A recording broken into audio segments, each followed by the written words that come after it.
Good will ജംഗ്ഷൻ്റെ മറ്റൊരു വീഡിയോയിലേക്ക് സ്വാഗതം. നിങ്ങൾ ആദ്യമായിട്ടാണ് ചാനൽ കാണുന്നതെങ്കിൽ സബ്സ്ക്രൈബ് ചെയ്യുക, അടുത്തുള്ള ബെൽ ബട്ടൺ ക്ലിക്ക് ചെയ്യുക. നിങ്ങൾക്ക് ഉപകാരപ്രദമാകുന്നുണ്ടെങ്കിൽ മറ്റുള്ളവരിലേക്കും ഷെയർ ചെയ്യുക. Calicut university 4th semester BCom corporate regulation എക്സാമാണ് നാളെ. അപ്പോൾ അതുമായി ബന്ധപ്പെട്ട ഒരു ഇമ്പോർട്ടൻറ്റ് വീഡിയോസാണ് നമ്മൾ ചെയ്യുന്നത്. ഇമ്പോർട്ടൻറ്റ് ക്വസ്റ്റ്യൻസ് ഇറങ്ങുന്നൊരു വീഡിയോ ആണ്. നമുക്ക് ആദ്യം ഫസ്റ്റ് ചാപ്റ്ററിൽ പഠിക്കേണ്ടതാണ് കമ്പനിയുടെ ഡെഫിനേഷനും അതിൻ്റെ ക്യാരക്ടറിസ്റ്റിക്സും പഠിക്കുക. കമ്പനി എന്ന് പറഞ്ഞാൽ a company incorporated under this act or under any previous companies law, അല്ലെങ്കിൽ a company means a company incorporated under companies act 2013 or under any previous company law. അതായത് 2013 കമ്പനി ആക്ട് പ്രകാരമോ അല്ലെങ്കിൽ അതിനു മുമ്പത്തെ ഏതെങ്കിലും ഒരു പ്രീവിയസ് കമ്പനി ലോ പ്രകാരമോ ഇൻകോർപ്പറേറ്റ് ചെയ്തിട്ടുള്ള കമ്പനീനെ നമ്മൾ company എന്ന് പറയുക. കമ്പനിയുടെ ക്യാരക്ടറിസ്റ്റിക്സ് പഠിക്കുക. അതൊരു ഇൻകോർപ്പറേറ്റ് അസോസിയേഷനാണ്, legal personality, perpetual succession, limited ലയബിലിറ്റിയാണ്. അതുപോലെ തന്നെ ഷെയർസൊക്കെ നമുക്ക് ട്രാൻസ്ഫറബിൾ ആണ്. കോമൺ സീൽ, അതായത് കമ്പനിയുടെ സിഗ്നേച്ചറിനെയാണ് കോമൺ സീൽ എന്ന് പറയുക.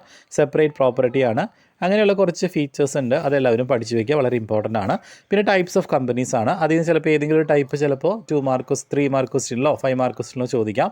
Chartered companies, statutory companies, registered companies വരുന്നുണ്ട്.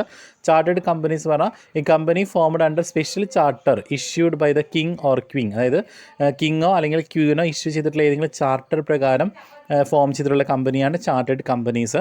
പിന്നെ സ്റ്റാറ്റ്യൂട്ടറി കമ്പനീസ്, രജിസ്റ്റേർഡ് കമ്പനീസ് ഉണ്ട്. പിന്നെ പബ്ലിക് കമ്പനി വരുന്നുണ്ട്, പ്രൈവറ്റ് കമ്പനി. പബ്ലിക് കമ്പനിയും പ്രൈവറ്റ് കമ്പനിയുടെ ഡിഫറൻസ് എല്ലാവരും പഠിച്ചു വെക്കുക, ചിലപ്പോൾ ചോദിക്കാം 5 മാർക്ക് ക്വസ്റ്റ്യനിൽ. അത് ഓൾറെഡി നമ്മൾ മുൻപത്തെ വീഡിയോയിൽ നമ്മൾ ചെയ്തിട്ടുണ്ടായിരുന്നു, difference between public company and private companies. അത് ഡിഫറൻസ് പഠിക്കാൻ കുറച്ച് എളുപ്പമാണ്. മുൻപത്തെ വീഡിയോയിൽ ഞാൻ അതിൻ്റെ സ്ക്രീന് ഷെയർ ചെയ്തിട്ടുണ്ടായിരുന്നു. നെക്സ്റ്റ് വരുന്ന ഒരു ക്ലാസിഫിക്കേഷനാണ് classification of companies based on liability of members ആണ്. അതിൽ 3 ക്ലാസിഫിക്കേഷനാണ് വരുന്നത്. Companies limited by shares, companies limited by guarantees, unlimited companies. അതൊന്നും എല്ലാവരും ഓർത്ത് വയ്ക്കുക. അതിൽ ഗവൺമെൻറ് കമ്പനീസും ഫോറിൻ കമ്പനീസും ഒക്കെ ചിലപ്പോൾ ചോദിക്കാം. അപ്പോൾ അതൊക്കെ എല്ലാവരും ഒന്ന് പഠിച്ച് വയ്ക്കുക കേട്ടോ. പിന്നെ ഡോർമെൻറ്റ് കമ്പനി എന്താണെന്നുള്ളത് പഠിച്ച് വയ്ക്കുക. അതായത് ഒരു കമ്പനി ഫോം ചെയ്യുന്നത് രജിസ്റ്റേർഡ് അണ്ടർ ദ ആക്ട്, അല്ലെങ്കിൽ for a future project or to hold an asset or intellectual property and has no significant accounting transaction എന്നൊക്കെ പറഞ്ഞിട്ട് നമ്മുടെ ഡോർമെൻറ്റ് കമ്പനി പറയുന്നുണ്ട്. അപ്പോൾ ഡോർമെൻറ്റ് കമ്പനിയെക്കുറിച്ചൊന്ന് പഠിച്ചു വയ്ക്കാം. പിന്നെ വളരെ ഇമ്പോർട്ടൻ്റ് ആയ ആ ഒരു ചാപ്റ്ററിൽ ചോദിക്കാൻ ചാൻസ് ഉള്ളൊരു ക്വസ്റ്റ്യനാണ് കോർപ്പറേറ്റ് വെയിൽ. കോർപ്പറേറ്റ് വെയിൽ എന്ന് പറഞ്ഞിട്ടുണ്ടെങ്കിൽ പാർട്ടീഷൻ അല്ലെങ്കിൽ കർട്ടൻ ബിറ്റ്വീൻ ദ കമ്പനിയും മെമ്പേഴ്സും. കമ്പനിയും മെമ്പേഴ്സും തമ്മിലുള്ള ഒരു ഗ്യാപ്പ്, ആ ഒരു മറ എന്നൊക്കെ നമ്മൾ പറയില്ലേ, അതാണ് കോർപ്പറേറ്റ് വെയിൽ. അപ്പോൾ കോർപ്പറേറ്റ് വെയിലിനെ കുറിച്ച് എല്ലാവരും പഠിച്ചു വയ്ക്കുക. അപ്പോൾ അതിനകത്ത് 2 ഹെഡ്സ് ഓഫ് കോർപ്പറേറ്റ് നമ്മൾ 2 ഡിവൈഡ് ചെയ്യുന്നുണ്ട്. എക്സസ് സ്റ്റാറ്റ്യൂട്ടറി പ്രൊവിഷൻസും ഉണ്ട്, ജുഡീഷ്യൽ ഇൻ്റർപ്രിട്ടേഷൻസ് വരുന്നുണ്ട്. അപ്പോൾ അതിനെക്കുറിച്ചൊന്നും എല്ലാവരും പഠിച്ചു വയ്ക്കുക കേട്ടോ, അത് ഇമ്പോർട്ടൻ്റ് ആണ്. പിന്നെ കമ്പനിയും പാർട്ട്ണർഷിപ്പും തമ്മിൽ ഡിഫറൻസ് ആണ്, അതും ആ ഒരു ചാപ്റ്ററിൽ പഠിക്കേണ്ടതാണ്. അത് രണ്ടാമത്തെ കമ്പനി ഫോർമേഷൻ ഓഫ് കമ്പനിയാണ്. അതിനകത്ത് 4 സ്റ്റേജാണ് ഒരു കമ്പനിയുടെ ഫോർമേഷനിൽ വരിക. 1 promotion, 2 incorporation, 3 raising of capital, 4 commencement of business. ഈ 4 കാര്യങ്ങളെക്കുറിച്ച് ബ്രീഫായിട്ട് പഠിക്കുക. അതുപോലെ തന്നെ പ്രൊമോട്ടേഴ്സിൻ്റെ ടൈപ്സ് പഠിക്കുക. ടൈപ്സ് ഓഫ് പ്രൊമോട്ടേഴ്സ് ഉണ്ട്: professional promoter, entrepreneurial promoter, occasional promoters, financial promoters. അതൊക്കെ ഒന്ന് പഠിച്ച് വയ്ക്കുക, അത് വളരെ ഇമ്പോർട്ടൻ്റ് ആണ്. ചിലപ്പോൾ 5 മാർക്ക് ക്വസ്റ്റ്യനിൽ ചോദിക്കാം, അപ്പോൾ അത് പഠിച്ച് വയ്ക്കുക. പിന്നെ ആ ഒരു ചാപ്റ്ററിൽ നോക്കേണ്ടത് അത്രയാണ്, ആ ഒരു ചാപ്റ്ററിൽ നോക്കേണ്ടത്. പിന്നെ 3ാമത്തെ ചാപ്റ്റർ എന്ന് പറയുന്നത് ഡോക്യുമെൻ്റ് ഓഫ് കമ്പനിയാണ്. കമ്പനിയുടെ മെയിനായിട്ട് വരുന്ന 3 ഡോക്യുമെൻ്റാണ്: memorandum of association, articles of association, prospectus. അതിൽ മെമ്മോറാണ്ടം എന്താണ്, അതിൻ്റെ ക്ലോസുകളൊക്കെ ഒന്ന് പഠിച്ച് വയ്ക്കുക. അതെന്തായാലും ഷുവറായിട്ടും വരാം, ചിലപ്പോൾ എസ് ചോദിക്കാം. മെമ്മോറാണ്ടം ആർട്ടിക്കിൾസ് തമ്മിൽ ഡിഫറൻസൊക്കെ എസ് ആയിട്ട് വരാം. അപ്പോൾ എല്ലാവരും അത് നന്നായിട്ട് നിങ്ങൾ കോൺസെൻട്രേറ്റ് ചെയ്യുക. മെമ്മോറാണ്ടത്തിൽ കുറച്ച് ടേബിളിനെ കുറിച്ചൊക്കെ പറയുന്നുണ്ട്, ഫോമുകളാണ്. അത് table A, table B, table C, table D, table E. ചിലപ്പോൾ അതിൽ ഏതെങ്കിലും ഒരു ടേബിൾ ചോദിക്കാം. മെമ്മോറാണ്ടത്തിൽ വരുന്ന ക്ലോസുകളാണ് name clause, situation clause, object clause, liability clause, capital clause, association clause. ഈ ക്ലോസുകളെക്കുറിച്ചും ഒന്ന് പഠിച്ച് വയ്ക്കുക. എക്സാമിന് സുഖമായിട്ട് നമുക്ക് എഴുതാൻ പറ്റുന്ന ഒരു കാര്യങ്ങളാണ്, കാരണം അത് പഠിക്കാൻ അത്ര സമയമൊന്നും വേണ്ട. അപ്പോൾ അത് പഠിച്ച് വയ്ക്കുക. പിന്നെ നമുക്ക് വരുന്നതാണ് ആർട്ടിക്കിൾസ് ഓഫ് അസോസിയേഷനാണ്. ആർട്ടിക്കിൾസ് ഓഫ് അസോസിയേഷനും അതിൻ്റെ കണ്ടൻറ്റും പഠിച്ച് വയ്ക്കുക. പിന്നെ difference between memorandum and articles of association, അത് രണ്ടും ഒന്ന് നന്നായിട്ട് എല്ലാവരും ഫോക്കസ് ചെയ്യുക. പിന്നെ പ്രോസ്പെക്ടസ് എന്താണെന്നുള്ളതും നോക്കി വയ്ക്കുക, പ്രോസ്പെക്റ്റിൽ വരുന്ന കണ്ടൻറ്റ് നോക്കാം. ഇത്രയാണ് ആ ഒരു ചാപ്റ്ററിൽ പഠിക്കേണ്ടത്. നെക്സ്റ്റ് ചാപ്റ്റർ ഷെയർ ക്യാപിറ്റലാണ്. ടൈപ്സ് ഓഫ് ഷെയർ ക്യാപിറ്റൽ ഒന്ന് പഠിച്ച് വയ്ക്കുക. അതിലേതെങ്കിലും ചിലപ്പോൾ പെയ്ഡ് അപ്പ് ക്യാപിറ്റലോ അല്ലെങ്കിൽ സബ്സ്ക്രൈബ്ഡ് ക്യാപിറ്റലോ അല്ലെങ്കിൽ ഇഷ്യൂഡ് ക്യാപിറ്റലോ അല്ലെങ്കിൽ കോൾഡ് അപ്പ് ക്യാപിറ്റലോ ഒക്കെ ചിലപ്പോൾ എക്സാമിന് ചോദിക്കാം 3 മാർക്ക് ക്വസ്റ്റ്യനിൽ. അപ്പോൾ അത് പഠിച്ച് വയ്ക്കുക. പിന്നെ ഷെയറിൻ്റെ ക്ലാസിഫിക്കേഷൻ: ഇക്വിറ്റി ഷെയറുണ്ട്, പ്രിഫറൻസ് ഷെയറുണ്ട്, സ്വെറ്റ് ഇക്വിറ്റി ഷെയറുണ്ട്. ഈ സ്വെറ്റ് ഇക്വിറ്റി ഷെയർ വളരെ ഇമ്പോർട്ടൻ്റ് ആണ്, ചിലപ്പോൾ 3 മാർക്ക് ക്വസ്റ്റ്യനിൽ ചോദിക്കാം.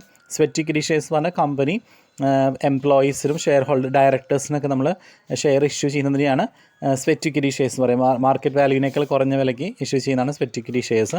അപ്പോൾ അതിൻ്റെ കണ്ടീഷൻസും അതിൻ്റെ ഇഷ്യൂ മോഡൊക്കെ ഒന്ന് ജസ്റ്റ് ഒന്ന് ഓർത്ത് വയ്ക്കുക. പിന്നെ what is book building 5 mark ക്വസ്റ്റ്യനിൽ ചോദിക്കും. പിന്നെ IPO എന്ന് പറയുന്നത് ഇനീഷ്യൽ പബ്ലിക് ഓഫറാണ്. ആദ്യത്തെ സ്റ്റാർട്ടിംഗ് സ്റ്റേജിൽ നമ്മൾ പബ്ലിക്കിലേക്ക് ഷെയർ ഇഷ്യൂ ചെയ്യുന്ന ഒരു സ്റ്റേജാണ് IPO. അതുപോലെ FPO ഉണ്ട്, follow on public issue offer. അതൊന്ന് പഠിച്ചു വയ്ക്കാം. ആ ഒരു ചാപ്റ്ററിൽ അത്രയും നോക്കി വയ്ക്കുക. പിന്നെ ഷെയർ വാറൻറ്റ് ചിലപ്പോൾ ചോദിക്കാം. വാട്ട് ഈസ് ഷെയർ വാറൻറ്റ് എന്ന് ചോദിക്കാം. അതെല്ലാവരും പഠിക്കുക. ഷെയർ സർട്ടിഫിക്കറ്റും ഷെയർ വാറൻറ്റും നമ്മൾ ഡിഫറൻസ് പഠിക്കുകയാണെങ്കിൽ രണ്ടും ചോദിച്ചാൽ നമുക്ക് എഴുതാം. പിന്നെ ബോണസ് ഷെയർ ആണ്. ബോണസ് ഷെയർ എന്ന് പറഞ്ഞാൽ നമുക്കറിയാം ഷെയർ ഹോൾഡേഴ്സിന് നമ്മൾ ഫ്രീ ഓഫ് കോസ്റ്റിൽ കൊടുക്കുന്ന ഷെയറാണ് ബോണസ് ഷെയർസ് എല്ലാവരും പഠിച്ചു വയ്ക്കുക. ഇസോസ് അല്ലെങ്കിൽ ഇസോപ്പ് എന്ന് ചോദിക്കാം. എംപ്ലോയി സ്റ്റോക്ക് ഓപ്ഷൻ പ്ലാൻ അല്ലെങ്കിൽ എംപ്ലോയി സ്റ്റോക്ക് ഓപ്ഷൻ സ്കീമിനെയാണ് ഇസോസ് എന്ന് പറയുക. അതും ആ ഒരു ചാപ്റ്ററിൽ വളരെ ഇമ്പോർട്ടൻ്റ് ആണ്. പിന്നെ ഷെയറും സ്റ്റോക്കും തമ്മിലുള്ള ഡിഫറൻസ് പഠിച്ചു വയ്ക്കുക. അതും ഇമ്പോർട്ടൻ്റ് ആണ്. പിന്നെ ഫോർഫീച്ചർ ഓഫ് ഷെയർ എന്താണ്, കോൾസ് ഇൻ അരിയർ എന്താണ്, ഇതൊക്കെ നിങ്ങൾ ഓൾറെഡി അക്കൗണ്ടിങ്ങിൽ പഠിക്കുന്നതാണ്. അതൊക്കെ തന്നെയാണ് ഇവിടെയും എഴുതേണ്ടത്. ബൈ ബാക്ക് ഓഫ് ഷെയർസ് എന്താണ്, ഇത് നമ്മൾ കോർപ്പറേറ്റ് അക്കൗണ്ടിങ്ങിൽ പഠിച്ചിട്ടുള്ളതാണ്. അപ്പോൾ അതൊക്കെ ഒന്ന് ഓർത്ത് വയ്ക്കുക. അത് ഇമ്പോർട്ടൻ്റ് ആണ്.